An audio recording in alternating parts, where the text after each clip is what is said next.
Hello and welcome to How to Read a Birth Chart. I'm Shayna, and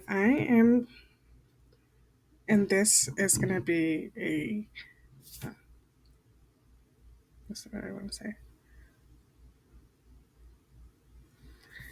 I'm, I'm Shayna, and I am going to be showing you how to, when you first, and my name is Shayna, and today I'm going to be showing you what it looks like after you generate a birth chart.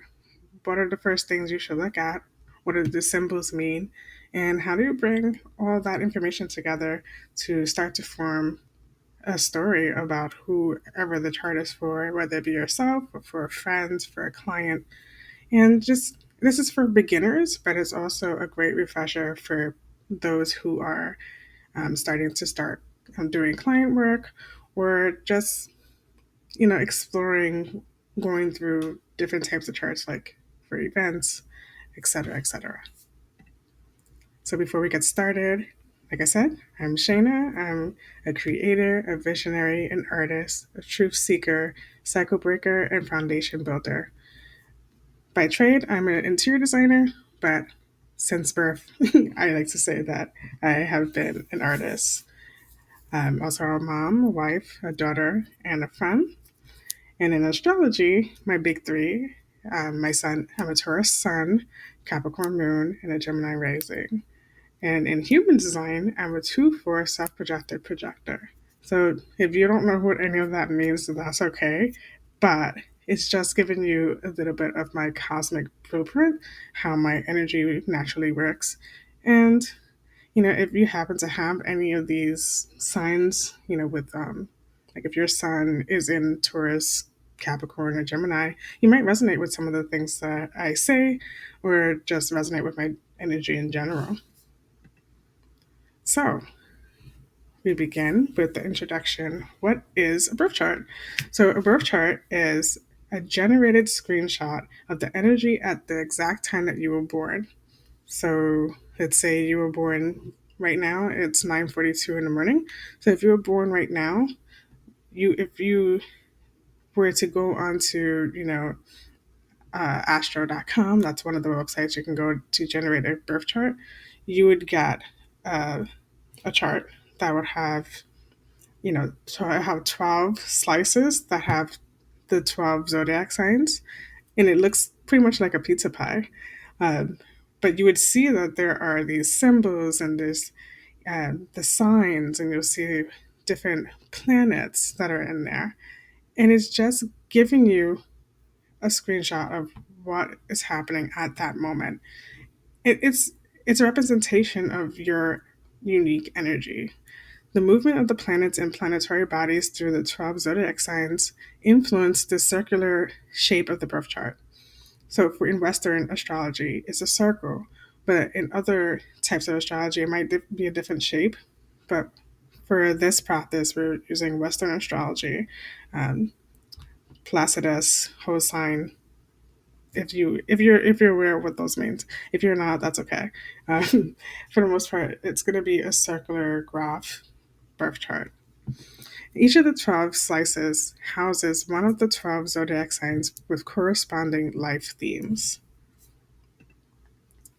So, generating your birth chart, chart generation. In order to obtain your birth chart, you're going to be going to one of these websites that I listed below, or if you happen to know of any. But these are the ones that I recommend: astroseek.com, astro.com, astrocharts, or channynichols.com as well. Those are really great resources for you to get charts that are not going to be super complicated. There are charts that are very detailed, but I think that these are great resources just to get a handle on just like what the chart looks like. So it has all the components that you need to know without giving you the details just yet. You don't need to know everything just yet. Right now, we're focusing on looking at it, observing it, and seeing what the different lines and symbols mean. So, obtaining your birth chart is easier than ever with many websites to choose from. All you need is your birth date, your birth time, and your birth location. If you don't have your birth time, you can set it to 12 p.m. to see where the moon was during that day. However, chart rectification will help you get an accurate explanation of your chart's energy. So there's a lot of people that don't have accurate birth times, or like it's rounded to like zero, like there's like a zero or a five. We can work with that just for the sake of understanding, but there's people who, you know, let's say you were born in Europe or just outside of the United States. If someone tells you, oh, you were born at 5 o'clock in the evening, but really, well, no, you were born in the morning, but really you were born at night and it was supposed to be 1700 versus 5, that shifts the energy completely. So we just want to be conscious of that.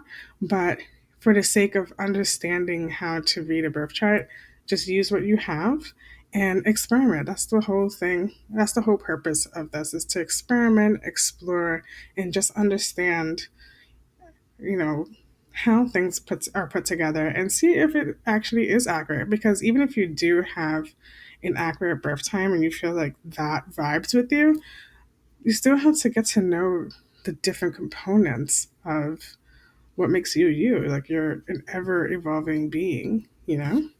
And you learn new things about yourself, you learn new things about these tools, you learn new things about people in your circle. So it's just really, you know, being okay with exploring and being curious about the details about what's in your chart, and, you know, applying what you learn as you go. So how to read a birth chart. Look to the symbols of the 12 zodiac signs and their 11 planetary bodies. So we're going to begin with the zodiac signs. This particular birth chart that you see here as an example was generated using AstroSeek, but for the most part, if you get a birth chart from any of the other websites, it's going to look pretty similar. The outer ring is going to have the zodiac signs. So you'll see the 12 zodiac signs on the outside, and they're different colors. You don't have to worry too much about the colors, but I will, in the next slide, explain what the colors mean for this particular chart.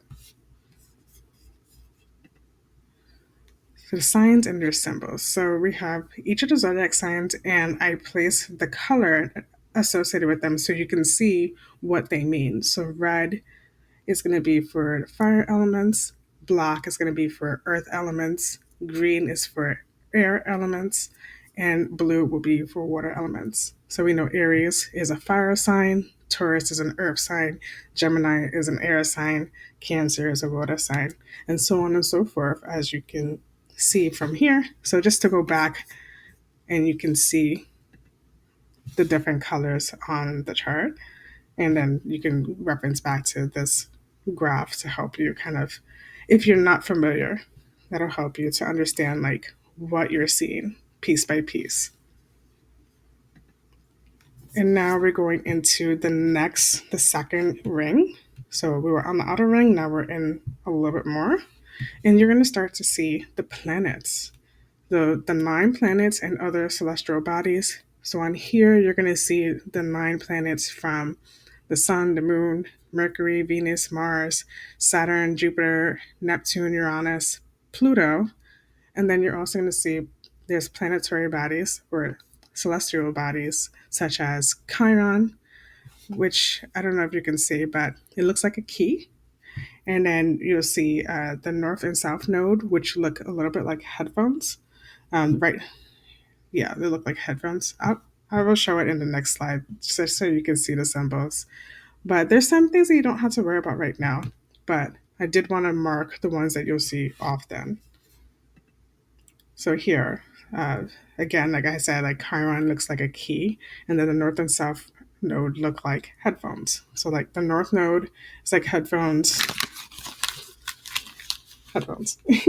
So the North node looks like this, and then the South node looks like this.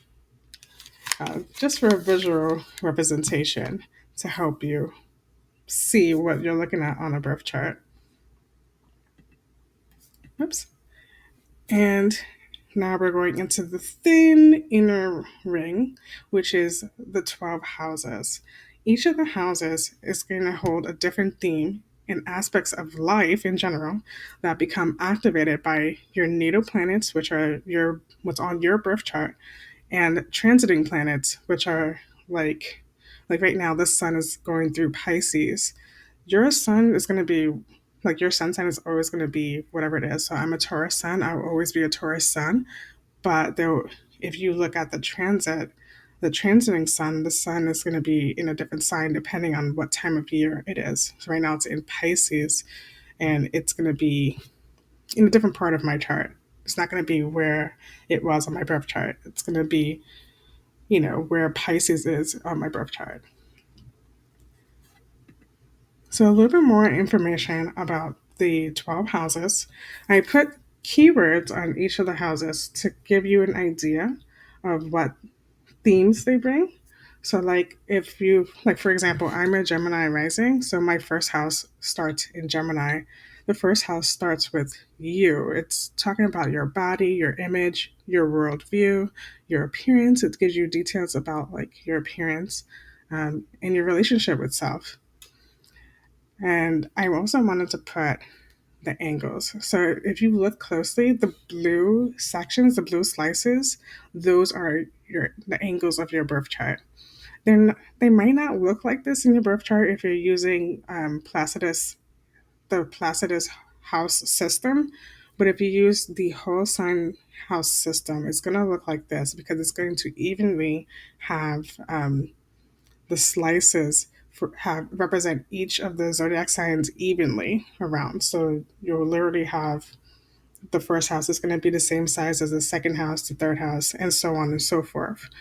But I also wanted to give you some details on what the angles mean. So the ascendant, which is ASC, is your rising sign, and it kicks off your first house and it represents you as a person.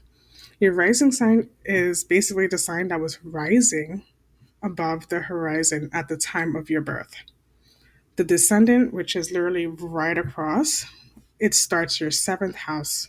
So as you can see on the graph here, you look at the first house, it's blue, and you go across to the other one, the other like literally across is the seventh house, and it speaks about one-to-one relationships in your life, in business, platonic and otherwise. The IC is the Imam Kolai. That is what starts off your fourth house. It's the bottom. It's the most bottom of your chart. It literally starts the Imam Kolai actually in Latin means the bottom of the sky. So it's also the bottom of your chart. It's an angle that shows one's home life growing up or how it currently is. And it also shows like your ancestral patterns, your roots, your origins. It also talks about maternal figures in your life and so on, like other things too. And the MC is right opposite the IC. It's what starts the 10th. Well, typically it starts the 10th house, but actually the IC and the MC can be, if you're using Placidus or other house charts, other house systems that are not whole sign, they can be in like the ninth house, the 11th house. Like those particular angles can be found in other places. But for the sake of this, if you use the whole sign house system, it's going to be where your fourth house begins, and then also the MC will be where your 10th house begins. The MC is also known as the midheaven. It is the highest point of your chart, and it shows how the public sees you and also how they perceive you. In the last part of when you're looking at a birth chart, you'll see these lines, these colored lines, and you'll be like, what does all of this mean? What am I supposed to be looking at with this? The colored lines in the middle form connections to various planetary bodies. Through these connections, a story is created about how the planets interact with each other. So the major aspects that you'll come across are trines, sextiles, squares, and oppositions. In this particular birth chart, the red bold line that you see, like the most bold, that's showing an opposition. And then there's some blue lines, depending on where we're looking at, it's going to be a trine or a sextile. So let's say, okay, if you look in Scorpio, there's a moon, the moon is in Scorpio, and there's a line that goes all the way down to the symbol for Neptune in the second house in Pisces. Because those are two water signs, it's making a trine. A trine is a harmonious energy that connects like the same elements to each other. They speak the same language, a little bit different because of the different signs, but they're pretty much on the same page. Uh, but that's if you want to know more about that, please join me for my course, Embracing Astrology. It's a foundational astrology course for beginners and novice alike. The course is pre recorded, so you can literally learn at your own pace, and it is taught from a relational lens focusing on entrepreneurship, self empowerment, and parenting. Because me and my fellow teacher, Tashi of Honey Holistics, Honey Hive Holi- my fellow teacher Tashi of Honey Hive Holistics also was is a mother. And when we were recording this, we actually had just given birth to our daughters, our youngest. And it was a really great time exploring our astrology, exploring, being a mother another time, like at the same time, like going through it another time, and using these tools to help us, to aid us in birthing these children and also in raising our children. So, The what's Earth's crust, inside and it pushes out, letting everything modules that that you're has going been to see? You'll hidden out see into the the open. intro That's to that's how Pluto astrology, works. the signs and the Their planets, placements, the their eyes are houses, so very more deep. in depth It details has about like these. that mysterious We'll go vibe through about them. But a lot of Chiron, the people are like, "Oh, lunar you have such nodes, type of elements, eruption or modalities, whatever, but polarities. That's it like is even very more healing, it's details. very We talk purifying. about the Like phases once of the it comes moon, to the and surface, we also talk it about may do how some we damage that conduct it is chart like gonna readings be ourselves. Just to good for give you a me, little and I'm bit not of controlling it or a being way to obsessive about begin it, but it reading is for a yourself very and for huge others. like Also, we have a bonus complimentary 80-page PDF guide. And it doesn't just have astrology, it also has human design as well, which I'm really excited about to begin um, creating the course for that. But in the meantime, if you have been introduced to human design, you can go ahead and plug in your information that you know about human design, and you can start to see how the two systems work very well together. But yeah, it's a great place to record your birth information, notes from the course, and any of the like any knowledge that you have learned over the years on your own. You can start to just place it into one place and keep record of it, reference back to it instead of having to like regenerate charts over and over. You literally have a spot where you can have everything, and it has interactive elements like let's like here you'll be able to see. So, oh, you're not able to see. But if you look on the right hand side, you see that body graph. That's human design. I did have like I wanted to do something fun, so I did it where you can literally color in the centers that you have defined in your chart. And then also on the astrology side, on the left side, you'll see that there's a birth chart wheel, but I actually provide a blank version of that so you can fill it in for yourself and plan like you can put in where the planets are in your chart, and you can start to see like where everything aligns. I feel like having these interactive elements helps you to get it out of your mind and get it onto paper to start to be able to see how things connect.